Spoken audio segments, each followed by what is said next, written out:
Today's video is not exactly as what you've seen in previous videos.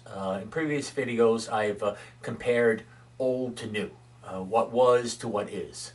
And today, it's going to be more like things you will see later on. I'll still compare old to new, but as far as being baffled, sometimes I'm just baffled about where I have come from, where I've evolved, and I have two people in my life that I consider best friends. I have many, many, many, many, many friends in my life. I have met so many people that I consider friends.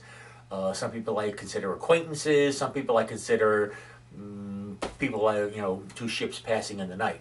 But two people in my life that I consider best friends. One is a black man. His name is Richard. He presently lives in New York, between New York and Atlanta, Georgia, and we still keep in contact. And he's the most incredible guy in the whole wide world. We experienced so much in our youth. It was crazy. We kind of lost it for quite a few years, and now we're back together and life is good.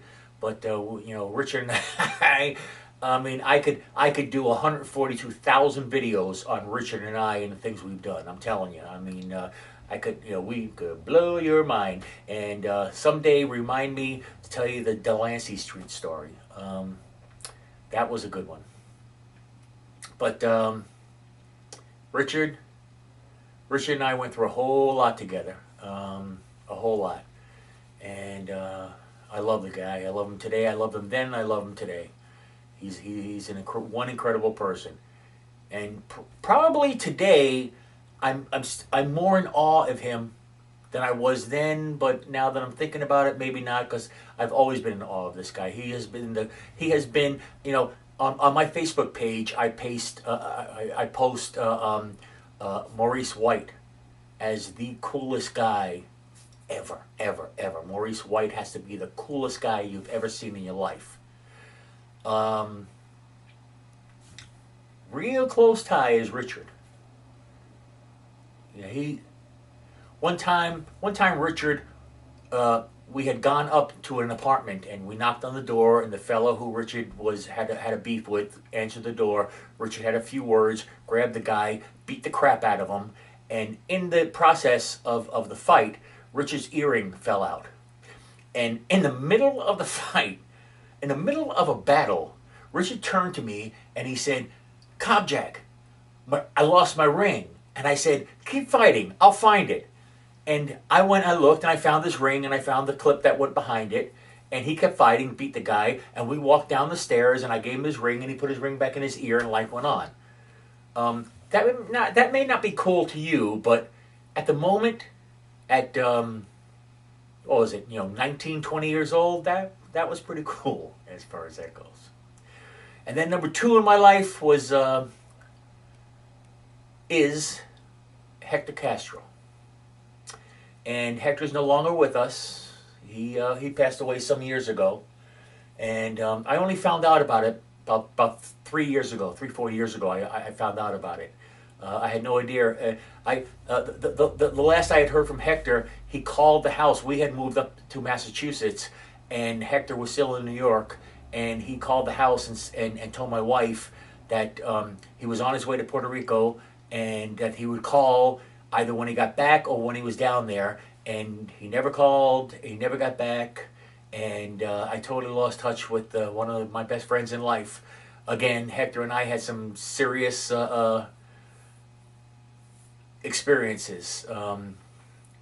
We drove around New York for years and years and years in an illegal vehicle, a vehicle that wasn't really registered, and we knew it wasn't, and it was a Chrysler Newport, big car, convertible, Chrysler Newport convertible. We drove all around the city in that thing. Hector had a girlfriend down in Spanish Harlem, and we used to go down to see her, and she had a friend that I was with, and You know, we had some. We'd go down to Central Park and have some really seriously good times. And one time with Hector, though, I got to tell you this story. Um, this was not in that car. This was in my car. I had a Pontiac Le Mans. Forgot what year. It was like 60 something, 69, 67, something like that. Pontiac Le Mans. It was gold with a black vinyl top. And the fellow that I had traded cars with, I traded a Chevy Bel Air wagon, and this fella needed it for he was in the auto industry, so he needed it for car parts, and he swapped me his I think it was 67 Pontiac Le Mans, gold with a black vinyl top, black vinyl seats, had a center console. It was cool and cool back in the day. And Kike had told me, he said just don't go over 70 miles an hour because I don't trust the hood latch. It might pop up and on you. And I said, okay. So one day Hector and I'll never forget it. We're listening to Tapestry. We're listening to in the cassette player. We're listening to Tapestry, and we're flying down Woodlawn Road in the Bronx. And Woodlawn Road goes straight, then makes a wicked turn like this towards 233rd Street. Well, doing 30, 35 miles an hour, it takes a long time to get down Woodlawn Road. But we're flying down, and I'm doing 70. And I said, Hector, check this out. 70 miles an hour, the hood didn't pop up. We're doing 90. I said, Hector, check this out. The hood didn't pop up. We're doing 100. And I said, Hector, we're doing 100. The hood didn't pop up. What the hell was Kike talking about? All of a sudden, the speedometer was just bouncing like this. So we were doing like 120 miles an hour down Woodlawn Road. Now, 30 miles an hour, it might take you 15 minutes to get down, 10 minutes to get down Woodlawn Road. But at 110 miles an hour, it takes you 2.5 seconds to get down Woodlawn Road. And then all of a sudden you're at that turn. And we come up to that turn, and Hector looks at me, and excuse the curses on this thing, but I'm going to give you dialogue. And Hector looks at me and he says, Cobjack, don't turn. Oh my God, oh, the pole. And we go sliding sideways towards a telephone pole. And instead of crashing into the telephone pole, my tires hit the curb, which at that speed bounced me to the other side of the road. Now, I bounced to the other side of the road, which brings me over the double solid yellow line, going towards 233rd Street and Woodlawn Road, which was one of the busiest intersections in the Bronx. And we're flying, and traffic's going boom, boom, boom, boom, boom in front of me. And all of a sudden, the light turns green, so the light turns red, and they stop. There's a car. I'm on the solid double yellow line, and Hector yells. Now, we would have to make a right turn on 233rd Street to get home. Hector yells, don't turn, Cobjack, don't turn. Like I was going to turn. At that point, I was doing maybe 90, 95 miles an hour. The people on 233rd Street, all they saw was whoosh. That's all they saw. We passed them in a blink of an eye and got to the other side, pulled over to the side of the road. We looked at each other and knew that God was in the back seat. Baffled boomer today. Where have all the good times gone? Well, I'll tell you where they're gone. Because the baffled boomer today debafflized himself. I didn't debafflize myself. Someone debafflized me. Today I got out of a seminar, the first day of a seminar at work, and it was entitled "Breaking the Code, Racial." Can't think of. It was a racial diversity seminar about diversity, and it was the first part of a 3-part seminar, and it just brought back so much, so many things that have come through my life. When I was younger. And later on, even as I was younger than today, but yet older, it's funny because part of today's thing, the part of the film we watched today, it showed people who were ethnically mixed, half white, half black kind of a thing. And where did they belong? Who accepted them? And today, it's like it's so odd because if you're half black and half white, and I remember you people from the project remembering the Keys and I don't know if you remember them, but they lived what 1131 they lived in 1131, and and I remember I can't think of his first, what was it, Kevin Keys, what was his name, I can't think of his name, but he never really belonged. When you're half white and you're half black, even in 1960, when in 70, not so much in the 90s or 2000s, but in the 60s, 70s, 80s, you didn't belong anywhere. The whites never accepted you, the blacks didn't accept you, and then no one in between accepted you, and you had to live your own life. And I always felt for him, and but I brought up in today's discussion after the movie, you have a discussion. I brought up, it was like I kind of had the reverse problem where I didn't understand who I was. I was a white guy living, Vance Wright one time, 2 years ago, two Edenwald days ago, this black woman said, she came up to me jokingly, she was, totally, it was lighthearted. She said, "I thought we got rid of all you white people in the projects." And Vance stood up and he said, "Kobjak isn't white. He's really, really, really light-skinned black." And that's the way I always felt about myself. I never felt an identity of being white. That's weird, and yet, as I grew older, and learned and became more educated, and you learn about white privilege, and I never believed in white privilege. I once told my son-in-law when he stated, "Michael, you don't know what it's like being black." I said, "Corey, I'm blacker than you are."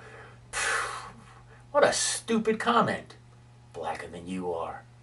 I'm white, and no matter what, no cop's going to stop me because of my skin color. I'm not going to be pulled aside because of my skin color. I'm not going to be frowned upon because of my skin color. 10 years ago, I didn't believe in white privilege, but it exists, people. It exists.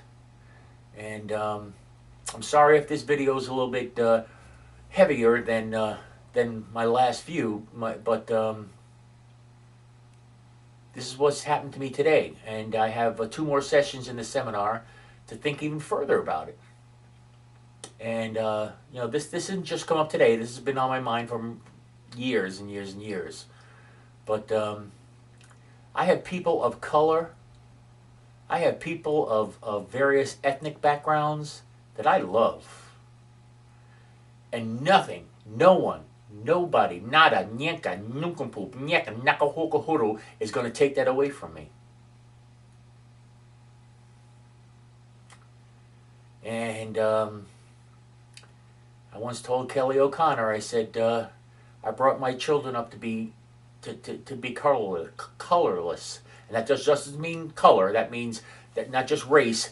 That means everything. That means obesity. That means sex. That means disabilities. Don't look at the way somebody is aesthetically, physically.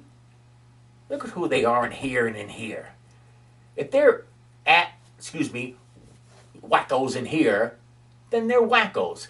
If they're mean and cold in here, then they're mean and cold. A story that I thought of today while I was watching that movie. My father, who I considered the most non-prejudiced guy in the whole wide world.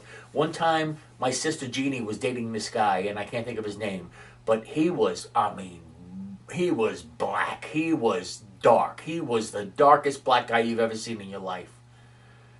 And the nicest guy in the whole wide world.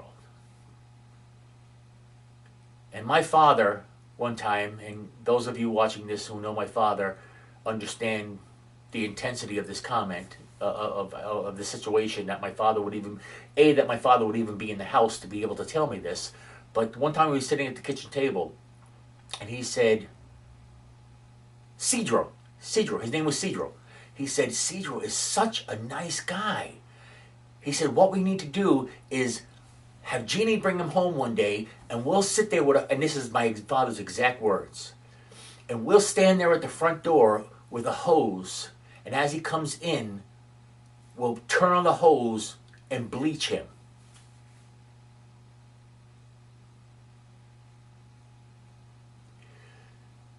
Did that mean that if you're really, really, really dark, or even a light shade of black, or tan, or yellow, or anything besides this, that you are unworthy? As much as I love my dad, that comment stuck in my head forever.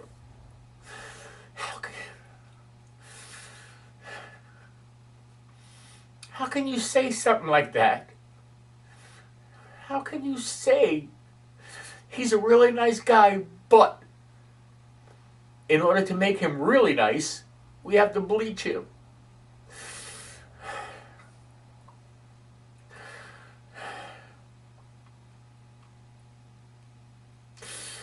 Today in the film, in the beginning of the film, we went over African Americans, black people who were slaves, and Hispanics, and Hawaiians who were put in the fields with the Orientals, and the American Indian, or Native Americans.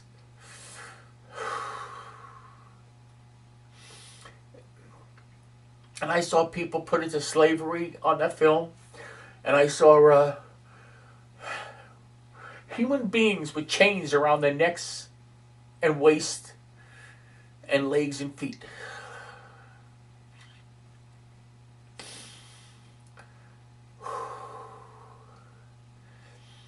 And you ask me why I'm baffled.